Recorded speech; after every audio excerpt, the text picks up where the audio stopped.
Today we hear from an adult homeschooler. Often we hear from the homeschooling parent, usually the mum. It's possible to view the past with rose-tinted glasses or being too hard on one's self. There's nothing quite like asking for the nitty-gritty from the recipient of the homeschooling, the now-grown student. Nathan recalls his younger days and reflects on the ups and downs, ins and outs of life as a homeschooled child and teen. What difference did he see between himself and his peers out in the adult world? What were the advantages? What should a homeschool parent do more or less of? And in the interest of full disclosure, Nathan is our son. Thank you, Nathan, for agreeing to be interviewed today. I appreciate it very much. Can we first of all reflect on your homeschooling experiences when you were a child? We'll do benefits first and then maybe think about some disadvantages. And then we'll move into how things are for you as an adult looking back. All right, so benefits. Look back on your boyhood as a homeschooler. I mean, my experience was a bit hybrid because I went to school for a number of years prior to being taken out of homeschooling. I understand your reasons for that now, which were multitudinous, which was nice. It wasn't just the one thing. So I think I came into homeschooling when I had already developed a sort of a sense of who I was. As a kid, I had experiences with other kids. I was relatively popular at school. I had good fun. There was no bullying. I might have been the bully occasionally. Moving into homeschooling was different for a while at that beginning time because I remember specifically I was wanting to go around and see a friend who I'd made at school. And you said, no, we are trying to leave all that behind and, it might be a good idea for you to go and see your homeschooling friends rather than your old school friends. And for me, that was like, oh, okay, that was my past life. Now I'm moving into this life. So there was definitely a transition, which I still remember. But it wasn't a negative part of it. That could have been a benefit, actually, leaving all of that behind, the school years behind. The benefits of moving out of that school environment into homeschool for me was being able to really chase the things I was good at rather than being forced to do everything everyone else was doing, even though I'd already done it. For instance, I was relatively advanced with my reading comprehension and writing at the time. I knew a lot about biology and science. Those things never bothered me. I remember being the only one in the school who got 99 answers out of 100 right on the final test of biology. And my reward was I got to go and do whatever I want, where everyone else had to learn what the answers to their wrong questions were. And I had good teachers as well who encouraged me and knew where I was. But I fear that had I gone on a little longer, I would have been wrapped in the crowd a bit. And being in homeschool, I was able to walk straight into, almost seamlessly, just keep doing what I was good at already, just enjoying. And there was no real information about that. I just was allowed to do it. It's a bit of a cliche, but letting your children follow what they're good at is actually a major key benefit of homeschooling. So that's what I remember. And I understand that now. I understood then, actually. I could feel that was the case.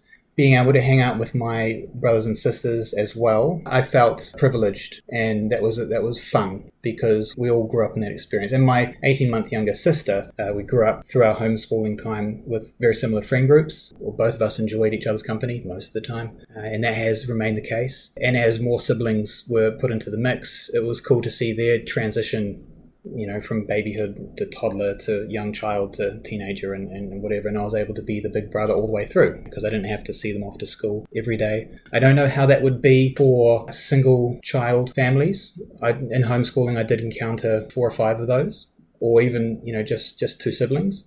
And it seemed to me that the single child families, that single child had a lot more focus from the parents because, well, they got 100% of two parents rather than 50% for 2, for instance. But if it wasn't for the rest of us homeschooling families and kids, I think they would have had it slightly harder because there was just no one else for them at home to play around with. I think another big benefit was realizing that your day, it didn't need to be arbitrarily carved up into, well, this is school time and this is non-school time. To be honest, that's how they're being trained for the rest of their adult life anyway, is work time is between X and Y hours of the day, and then you get free time afterwards. But the focus is on, the default is you're a worker, but your free time is... But for us, it was just you're a person, and whenever the opportunity came up to have a lesson, that's when it was school time. Aside from a handful of strict hours in the morning where it was do your science and your English and your maths, it was a constant stream of learning that was almost like a mindset, just a way of life. And I think now a lot of businesses and adults are talking about continual learning. That mindset is something that was just natural for us. Well, I could pick up a book at 8 p.m. or 8 a.m. and it didn't matter. It was just whatever was my interest at the time, it was encouraged to follow down that path. That mindset doesn't feel like you're building it at the time, and maybe even you didn't think that you were building it at the time, but it was being built, and that has helped me throughout my years. When we were doing it, so early 2000s, late 90s, it was mainly still a religious thing. The secular movement towards it was, that was on the edges, actually. There were a handful of homeschooling friends that we had who weren't Christian at all. We were absolutely happy to have them involved, and we would invite them to things, and it wasn't like they needed to be converted to be enjoyed, but they were the minority. Which was interesting because, as I'm sure the listener is aware, Christianity is extremely varied, but we never felt like there was internecine warfare between us. It wasn't like there was the Catholic group and the Protestant group, and then there was the Methodist group, and it was actually just everybody's doing homeschool, and that was the common denominator. And only has later on, as far as I understand, become more attractive to the secular crowd and families, that they feel more comfortable getting involved. But at the time that we were doing it, it was more religious, which comported a lot with our church attendance as well. As a kid growing up. So you sort of felt like that was also just a way of life. It wasn't your religious or your worldview in that sense actually became sort of, it had a nice feedback loop back into your education and back into your friend group and then back into obviously the church that you're involved with and then back into the family as well. So it's kind of a nice neat Venn diagram where everything kind of overlaps neatly. One of the benefits was that if I did want to follow a particular thread or a subject or topic, then I could. But often I would, even looking back now, I would manipulate the day to get as little work done as possible on the core things that I didn't really enjoy so that I could get back to the stuff that I really enjoyed. And sometimes it was frivolously writing stuff that I just, didn't really, I wasn't learning anything doing, and I was just writing because it just was fun, which I guess you could look back and go, that's fine, just go and do that. But to me, I knew I was just wasting time. Or get back to a book that I swore to you was this is a great book. But actually, it was just fun. We only had 1 hour of computer games a day, so that was a good limitation. But sometimes I just wanted to get to that. And then other days, you feel plugged in. You feel like, yeah, I can do maths. I can do my guitar practice. I can go off to this tutor, whatever, and it was fine. But it was nice to know that the default was go and do whatever you want. And I think the first thing people ask about homeschooling is, well, what do you do with friends? And I actually found the friends I had at school were almost a different kind of human as to the friends I found in homeschooling. The friends in homeschooling, we learnt how to be each other's friends and absorb each other's interests in a way that was sort of mutually beneficial rather than trying to get into a clique or trying to impress the other person. We all found that our lowest common denominator was being outside, being boys, blowing stuff up with fireworks, making huts in the bush, playing basketball, all kinds of sport, and just being outside generally. And it was those people I gravitated to, and we all got interested in the same things at the same time. I remember us going through a phase sort of mid-teens where we all got a point-and-shoot camera, like one of those old, and now they're all on your cell phone, but back then it was an actual physical device that was separate from the rest of your other devices. And we all got involved and really interested in, taking pictures. But it wasn't just that. The boys that either didn't have a camera or weren't super interested in our little group, it didn't matter. We would all engage in making stupid videos together, and it just happened to be that myself or Matthew or Greg, we had the camera that time, or we had battery power or whatever. And it wasn't like delineated, you're this and I'm that sort of thing. We all sort of felt like the same boy almost, which was really cool. And I know that didn't happen at school, even though I was younger. I remember it being like, well, this guy's the guy we pick on, this guy's the guy that's good at running. Everyone was sort of compartmentalized into identities, when I thought growing up that basically all my friends in homeschooling were like me. And I think if I was to unpack that, the reason was because we had so much time. All the core curricula we had would be finished by 12 by design, because the afternoon was full of extracurricular stuff like going to sports, going to tutorials, art school, guitar lessons. It was almost always 2 or 3 days of the week. It was, well, I'll drop you around at Matthew's place, or, Matthew will eventually get Greg to come around, and I'll just stay there until the street lights come on, for instance, and then I'll come back.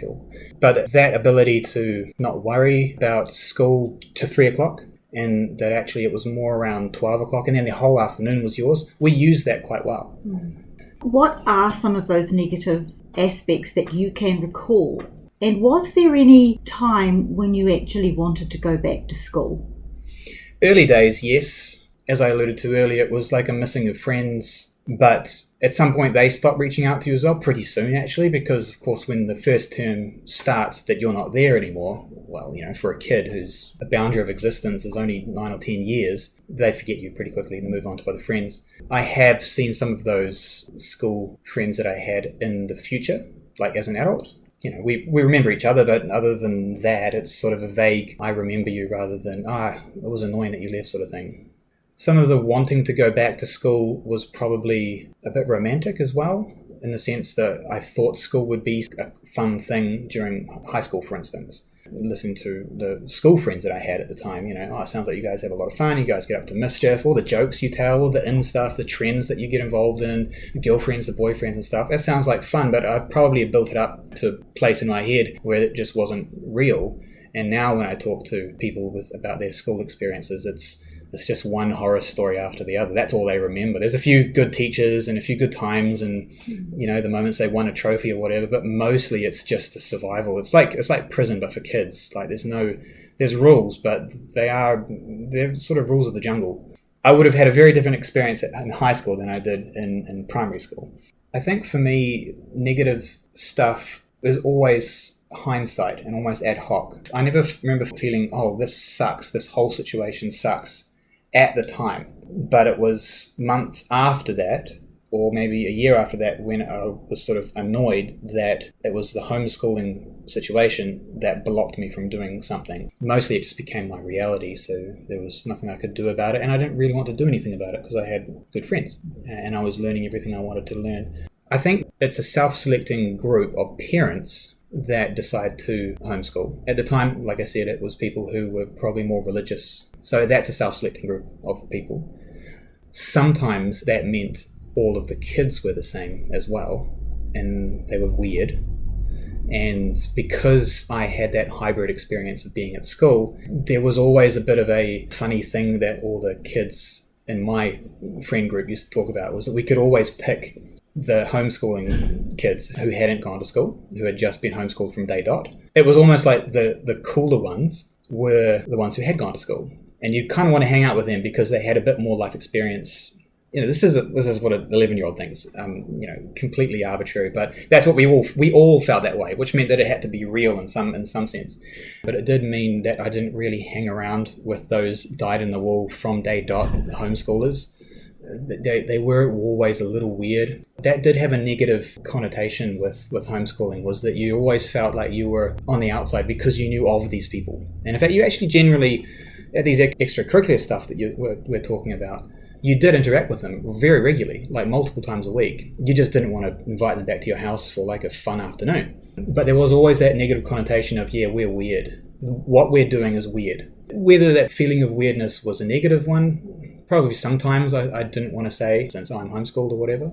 And further to that experience, when you're at school, no matter how large it is, or maybe in the smaller schools, you're not really engaging or being forced to engage with people you don't like. Because homeschool allows you to just do whatever you want, that actually is the same for who you hang out with. You can hang out with whoever you want. If you don't want to hang out with the weirdos, well, just don't invite them around to your house. There's like a nice big moat in between you and them. So if you have a certain personality trait that might not be pro-social, then that will just get exacerbated. And you end up, sliding a little bit further every day into just being your geeky, weird self. That's beautiful and wonderful to the parents, but it would have been beaten out of a lot of kids a lot earlier than it was. The consequence of that is, by beating that out of kids and making them more formalized, everything's connected and nothing is for free. What else are you beating out of them? Are you beating out of them creativity, innovation, that general vigor for life, that curiosity? Yes, I would say a lot of my school friends had already lost that and had replaced it with this sort of faux confidence. When you saw them actually trying to engage with a topic or, want to be serious, they couldn't go to that level too. They couldn't get interested in the way that you were. Now, homeschoolers retain that all the time. But again, like I say, like economists would say, nothing's for free, everything's a trade-off. So if you encourage that behavior of that constant doubling down on a certain personality trait that might have been beaten out or at least balanced at school. You get wonderfully nerdy kids who may go to university at 15 but are terrible at parties. That might actually fit into the box of both benefit and downside, just sort of the encouragement of personality traits.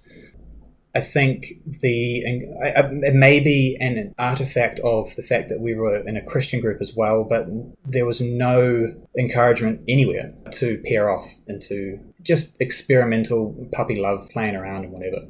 Two big reasons for that. One is being Christian, that's not encouraged. The second thing probably was unspoken, is that doing that would have actually destroyed our groups, because there were just so few homeschoolers. New Zealand and most small countries, it's not a good idea to burn bridges anyway. When you're in a big school, everyone knows about your crush with whatever, and they always tease you. But if you break up, that's not the end of the world, because they'll be on the other side of the playpen or whatever, and you'll be on your side, and you'll eventually just get over it because there's other people you can talk to, other people you can have crushes on. There's like your number 2 or number 3. Or in homeschool, it wasn't ever like that. If you had broken up with somebody, you'd still see them tomorrow, and there'd be 10 of you in the room. And now it's awkward. And now whatever you're dealing with, be that math, science, physics, that's now secondary to feeling this stupid puppy love after effects that you probably shouldn't have had in the first place. So there was always encouragement from the parents to create friendships. I never really, of course there were some times where it would have been nice to sort of play around with that, but also at the time I was thinking, I kind of get that actually they're my friends and that's more important, and you actually ended up just not thinking about girls like that for a long time. Again, you could put that in the negative or the positive column if you want, but it was a long time after school that I learned how to talk to girls. Still learning, everybody's learning. I do wonder if, as the size of the homeschooling groups grow, will there be more opportunity to just let that happen? I don't know what it's like now in the homeschooling universe, but I would say that's always going to be a bit of a break point. I don't know if that's a negative. I certainly felt it was a negative at the time. But I know from talking to school friends, they had girlfriends or boyfriends, as a lot of people at school do. And of course they have negative experiences of that, which I don't have. The flip side of being able to do whatever you want, you ended up doing a lot of what you want, rather than what you had to. I think discipline is important. It's very easy for homeschooling parents to probably just trust that their kids are doing what they need them to do, and that everything that is flowing is okay. Looking back now, for instance, I can't touch type, even though I'm a writer by trade. I'm fast, but I can't touch type. And I've never really bothered to learn as an adult because I found I didn't need to. And actually, once I found that a lot of my favorite writers don't know how to touch type either, that lowered the pressure. But that would have been nice to be sort of, this is a core curricular thing that I think you need to do, as an example. I think there was a lot of discipline to do music training, at least an hour of practice a day. But there was no, how do I practice? Which is something I've learned as an adult. So every time you go in to do an hour, you must be better than the last hour that you did it. It's not just a matter of playing it over again, making the same mistakes. It's don't make the same mistakes as last time, make new mistakes, but get better every time. I don't think you guys knew how to teach me to practice. We had delegated that to your instructors. And I had some good music instructors, as I had for art, but I don't think you guys knew at a fundamental philosophical level that actually applies not just in maths, it applies in writing. And it's still today, I remember sometimes where it was like a couple of mistakes that were made in the essay, we'll just leave them because it's more important that they write the essay. Well, I actually hear that about school now, and it's getting worse at school, where basically your truth matters more than getting it right. And kids are being allowed to create essays that are basically gibberish. But the school teachers are like, no, it's fine because at least they're writing. Well, actually, I'd rather they didn't write if it meant that they were learning bad habits about writing. If homeschoolers have more of a philosophy about learning, that would save them their kids a lot of heartache in the future. Because if you don't learn those skills early, you probably never learn them. Perhaps this is a good moment then just to go off into a little side area here and address that specifically to homeschool parents who are listening, because they want to learn from your experiences in order to know how to do their job better now, so that they can look back in years to come and go, we applied this notion because we had been advised to do so and we're grateful for it. So can you just hone in on that a little bit and address more of a philosophy of why it's a good idea? Well, like you had with the music practice, I had never even considered that. That's great. Carry on. I would double down on that word, the philosophy of education. I would leave the textbooks to the textbooks, the lessons to the tutors. If I could spend any time as a homeschooling parent, I would read books that were peripheral to curricula. I've always had a bit of an inkling towards the military world because, I'm just a guy, but B, it makes a lot of sense. There's a lot of logic in the military world, how it's done. The fact that they can turn somebody who's last week was on heroin into a private and send them out with, being able to take orders is fascinating to me. To break someone down and then build them back up to the kind of person you want them to be. And that's really actually what you're doing with a kid. You're actually taking a barbarian who knows nothing about the world's rules and turning them into a prince. It's the Beauty and the Beast story, but without the romance. And that's actually the job of all parents, is to take a barbarian and change him into a civilized human being. The process of that shouldn't be treated as different from kid to kid. There is a pattern, and there is something that can be applied across children. And that's what I mean by stepping back and actually using the philosophy that cuts across all kinds of kids. Because if the military can do it to adults, parents should be able to do it with kids. And in fact, that's how education used to be. You take a whole bunch of kids, and you break them down and build them all up. And then they all leave, but they know the same stuff. There's some interest and there's some development that go into finishing school and go into all that sort of stuff, boarding school and whatever. But actually, good education at good private schools will have a pattern. And I think if you could spend 5 minutes of your time learning about the philosophy and the meta lessons you're teaching kids, that would be far better than 5 minutes spent on, am I getting the maths tutoring right? Am I teaching the kids the right syntax for their writing skills? When I encourage my child, for instance, to do maths at a certain time, but I let the next day when I'm not feeling so good, they can start it half an hour later. You're actually teaching the kid rules are only to be followed when the person in authority feels like it. In other words, the rules are now arbitrary. I don't know what it's like to be a parent, but you do have to keep that consistency, where 9 o'clock is when you do maths. It's actually almost objective. It's not based on whether or not I as a parent feel like sitting down and doing maths with you at 9 o'clock. If it's not done then you haven't just taught the kid that maths isn't being done today or whatever. You actually taught the kid that your rules don't matter so much. And therefore, if I can find a way to make you as a parent feel tired, because I know as a child that 3 steps away from that logic-wise, I don't have to do maths for another half hour, or maybe she'll just forget about it, then actually you're teaching me that all I need to be is smarter or try to outwit the authority rather than actually just follow the rules. Rewards are part of this as well, and seeing results, clear, objective results, helps to see where they are. We never really did a lot of exams. And in fact, in order to get into university, I just had to submit my body of work over my teenage years, basically my high school years, and a teacher graded that as according to the New Zealand qualification system. But there was no real objective sense of where I was at.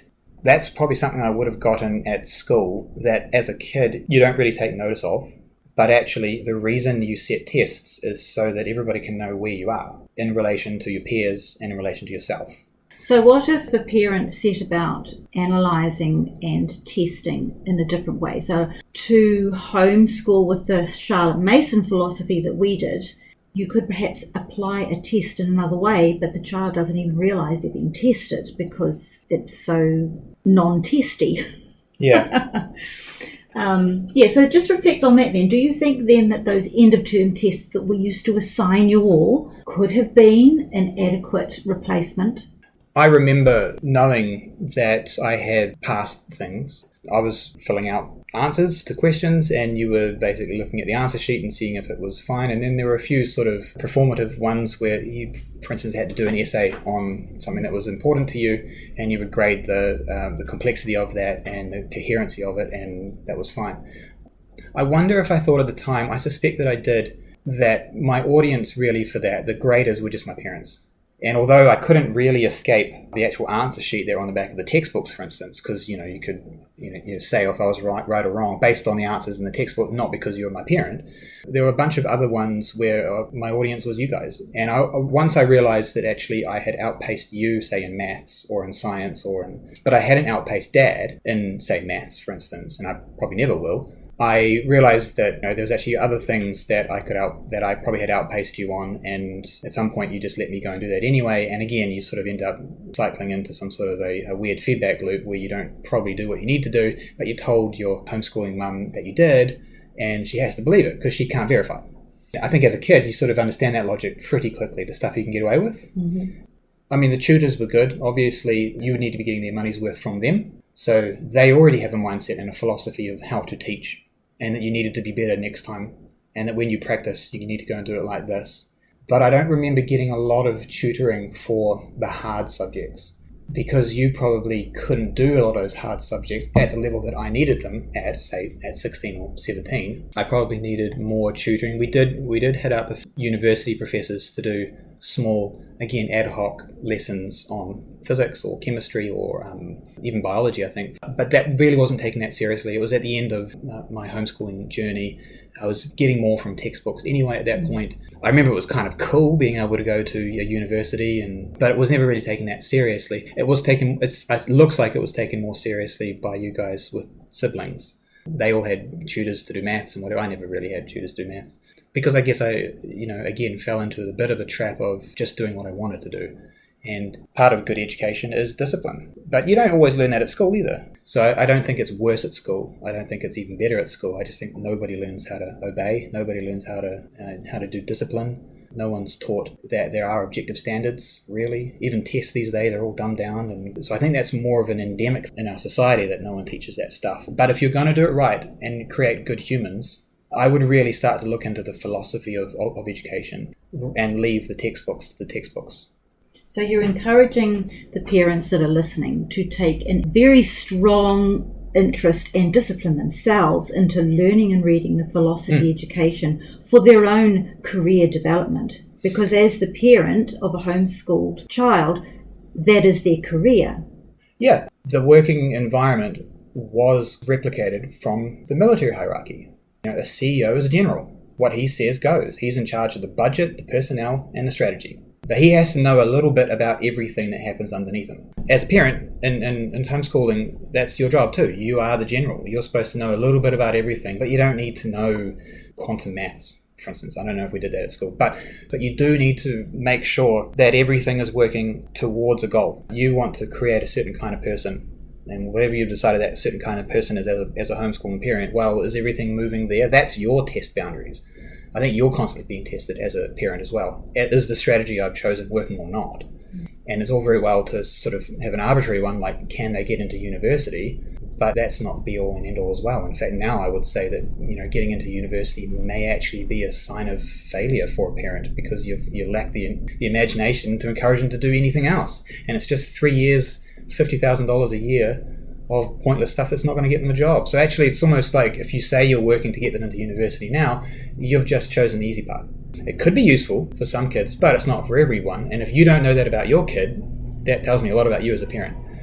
Nathan, can I just get your thinking to go back to, you were talking about how a perceived lack of discipline, which may not be a perception, it is your reality. And you move out of homeschooling and you move into, for you it was going into to university and then into the workforce. Are you looking back and seeing that was a disadvantage, that it came somewhat as a shock to you? Did you have to learn it and you wish that you had those skills? Could you explore that a bit and move now into your adultness and your experiences? Homeschooling kids are generally accepted and, in fact, I think, encouraged to go into universities because they hold all of the attributes that you need as a university student. You know how to work on your own, you know how to work towards deadlines, you don't need a lot of encouragement from professors, and you're genuinely interested in what you want to do because you've probably been doing the basics now for a handful of years. A lot of first-year university students basically just need to be retaught the last year of their high school that they should have learned. So the first year is basically a write-off, which means you have 2 years left in your university to get down to the actual stuff you're there for. Like, I found the first year of university quite frustrating because I'd done all this. I didn't need to be taught creative writing, for instance. I didn't need to be taught essay writing. I didn't need to be taught 101 of Microsoft Word. But professors and university like homeschoolers because they can be quite self-sufficient. In the working world, the first job I had out of university, I expected, probably like a lot of young kids do, although I'm not sure now because a lot of kids at school get a lot of exposure to business processes and working in a team. I know a lot of my friends, for instance, who actually started a business, manufactured some things, and for a year actually sold it, and they were at school at the time. So they're learning the whole business supply chain at school. But I didn't do any of that. I didn't even know that was a thing you could do. So I had no real idea about the expectations actually working in a for-profit business where you're paid to do something that needs to be done. The first job I had, I remember maybe about half a year into it and sitting down with the CFO and one of the line managers. And they had a whole list of tick here as to where you think you place yourself on these attributes or negatives or downsides or strengths, weaknesses, basically. And so I did my version of that and then they did theirs and it was very different. I thought I was doing fine from my perspective. They thought, no, here's not good. But again, an objective test that was clear, that was very important. And I'll always remember that because I had a big wake-up call going, oh, I'm not ready for this. I thought they would just see me, that I'd be okay, that the stuff I'm good at would just, I don't know, the universe would tell them and I'd be fine. And if I asked for a few things, then maybe I'm getting in the way. But because I've said that I like writing and I'm really interested in the media and I know what I'm doing and I've got a university degree for crying out loud, they'll come to me. None of that was true. I probably wouldn't have been very productive straight out of university in doing any of the tasks they actually might have given me. But that get up and go and that ask and what's the worst they can say is no attitude I didn't have. And I just thought they would see me. And I know that's a very common attitude amongst young people, that they'll just see you. You don't have to work for it. Eventually, like the movies, you'll just be seen by, someone will see you for who you really are and you don't actually need to do anything. I was completely unprepared for the reality that actually, you need to learn how a business works and that everybody has their role and everyone's totally absorbed in the work that they've got. They're not looking at you. They don't care about you. You need to stand out. It's a meritocracy. Peers going into similar roles of me who came from school, they didn't seem to have too much of an issue. And I do wonder if that was because they had been exposed to business or if they had gotten different lessons at school or maybe something was beaten out of them or beaten into them. I don't know, but they had something I didn't. It is that ability just to be confident and just ask. And what's the worst they can say is no. And if this isn't the right place for you, well, go and find another job. It's not a failure. And then when they do give you a task, do it with all your might. Just get it done. And if you have to ask the question about how to do this, some senior person is actually going to want you to ask that question rather than you screw up and then having to fix your gaps. They're not your friends. In fact, it's better if you don't see them as your friend because you can get what you need out of them, which is the work done at the end of the day. And everybody wants that to happen at the end of the day. No one wants to work overtime. Talk a bit more about how your peers saw you. Did they see you as being different? Were there any advantages to your schooling as you worked your way into your career? Probably in the specific career direction I went, it was beneficial to think differently at a level of automation. Thinking differently wasn't something that I did as a practice. It was just because of that's who I was. Whatever happens at school, everybody comes out in a cookie cutter sort of way. No one really takes pride in being a generalist anymore. No one really reads outside of the scope of their subject or their interest. I'd always been curious about things, so I just go and do it and figure it out. Go and read that book or go and watch that video or go and talk to that person about stuff. Before I was even in work, that's what I was comfortable doing. I had noticed, especially because I went into media, it was very hard for a lot of journalists, even adult journalists, to have genuine conversations with their interviewees because they just weren't interested. The only way, and I've since learned that the only way you can ask good questions is to be genuinely interested in the person you're talking to. And people can sniff it on you. The viewers, the listeners, they can sniff it on you. This is not a vigorous interview. You're reading off lines interview. And I always found that I could find different avenues that weren't being written about, even by talking to the same interviewee who just had an interview with 3 other media. I could genuinely find something different. But I don't think I could have done that if I hadn't been encouraged to track and trace everything I enjoyed when I was in homeschool. The stuff I can't do, but that I'm good at. You've just touched on your exposure to books. As we both know, because we lived it, the main foundation of our approach to education involved using really good books, that the value of it was in there. You've kind of touched on it very in a general kind of sense, but can you just assess for the homeschool parent listening to encourage them in how to choose books that aren't just entertaining and are going to fill a child's gap in their day, but actually equip them well beyond their school and into their adulthood? The way I've thought about it in my head is like a tree. If you're not interested in reading or finding it hard to be curious about a lot of things, going to the library can be daunting because there's just books everywhere. You're never going to get through them all. In fact, that's terrifying, especially if you're a reader. But you can start somewhere. No matter where the kid is, a fleeting interest in something, that's a good place to start. Go and get them to read about that. Maybe they really like bugs suddenly. Go and get them to read a bug book. Because there will be something in that bug book that will spur their interest that has nothing to do with bugs. And then they'll go and read about that. And in that book, there'll be something that has nothing to do with bugs or that secondary topic. It'll be about a third topic. And over time, you end up having this branching bush where you started off reading about bugs, but actually now you're reading about Adam Smith and The Wealth of Nations. Because you got there through your own self-directed interest, but you can't just put The Wealth of Nations in front of a 12-year-old. And whether they read it or not is totally up to their root. You can want them to, you can assign it to them if you want. But you kind of have to trust that process and encourage that process. It may be that it may not look like they're getting anything out of reading a comic book, for instance, but something in that, because kids just get so involved in stuff and their imagination just goes haywire, there'll be something in that comic book that they'll want to read deeply about. And then they'll go and find a book at the library. And then, like I say, the branching bush starts again and they'll go and... Just reading for the sake of reading is, again, back to the philosophy of education. You're not teaching them anything about reading. You're just doing it because I said so. And that's how I keep reading, is by having fun. There's always something that I have no idea about in any book I read, even as an adult, that there's some weird thread that I've got to follow, and I'm up to that now. Sometimes having to force myself to read books that I know I need to read. But if it's not fun, I won't do it. Reading good books, serious books, does take a bit of effort. And in order to read above the level that you're at, you actually do need to read above the level that you're at. You can't just keep psyched on the same level and expect to eventually know how to read, Leviathan, for instance, which is terribly hard, or James Joyce. That can be encouraged by the parent. Probably the parent needs to understand the different types of difficulty in reading. A lot of parents don't understand that there are more difficult books and why that they're more difficult. It's not that they use more $10 words. There's something complex about the writing or the topic. But even now, I've got a deep love for anything written pre-1912, basically. I just think that universe was just so superior to whatever we're producing now in terms of written content. And the best thing about reading old books is there's so few of them. You can actually finish a whole category of books because almost nobody wrote books back then. I think you have to be sort of chasing a treasure hunt to know how to read. And you're not going to find a lot of treasure in modern books, very rarely. And you have to search through a lot of dross to find good treasure. But if you're not treating reading like a treasure hunt, I think you're doing it wrong. One more question before we sign off.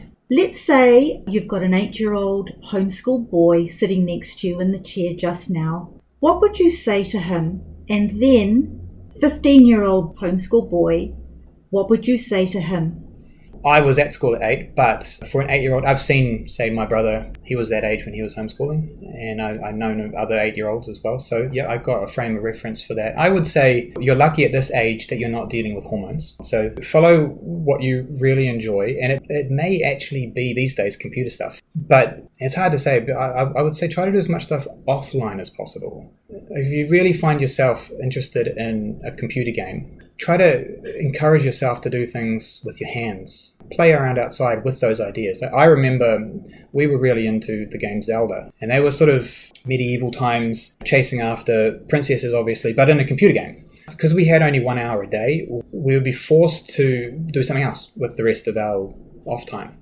And we ended up making a whole bunch of pretend games, and I remember writing, I've still got the sheets, I think, where we would create a whole bunch of magical artifacts like swords and arrows, and we would run around the neighborhood chasing these artifacts and doing pretend missions and stuff to fight the orcs or whatever.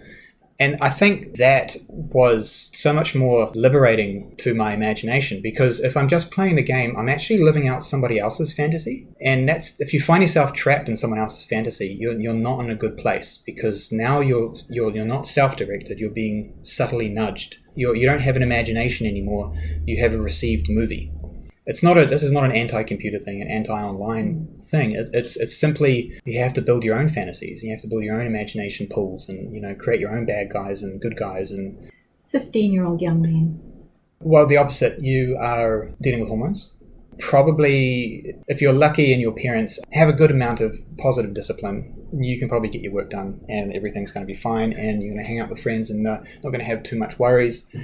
I remember a specific time when I was playing with homeschool friends when we tried to play pretend games and it just didn't work anymore. And it was younger than 15, it was way younger than 15. Or was it? It might have been, we might have had a bit of a lag as homeschoolers where we were still playing pretend games as kids, probably a little later than the kids at school were because it just wasn't cool anymore. Even though they probably could, they just didn't want to because it wasn't cool. But I do remember a specific time, and it was a weird transition point because now I was actually almost forced to play computer games or to do things that were preset or to get more involved in sport. There was a sense of imagination I wanted to hold on to, which I was probably allowed in my own head to keep, which came out in writing. But I was able to sort of hold on to that for a bit. But there was a certain point where I had to sort of give that up. But that transition period of you no longer have a natural imagination, you have to keep fostering it. You have to keep doing something with it. I do specifically remember losing it around that age. There is something about puberty, I think, that basically kills that imagination thing, reframes it in a way. That's more adults. Now you've got adult stuff to deal with. When you're 15, you have to start thinking about university. It's easy to say as an adult, but I wouldn't rush that. It's actually okay to just, when you're 15 or 16 or even older, to just go down to the bush and just muck around. But there's a lot more you can do because you're slightly older and it actually become more enjoyable. And don't worry about that. Don't worry about what other people are doing. Do stuff on your own more, offline. It's very easy for 15-year-olds to get trapped in the online space again. I would say at that point, you're not actually fighting against an imagination. You're actually trying to pull it back. You should try to do that. Anything that can develop that or hold on to that imagination is good at that age. Thank you. Thank you very much.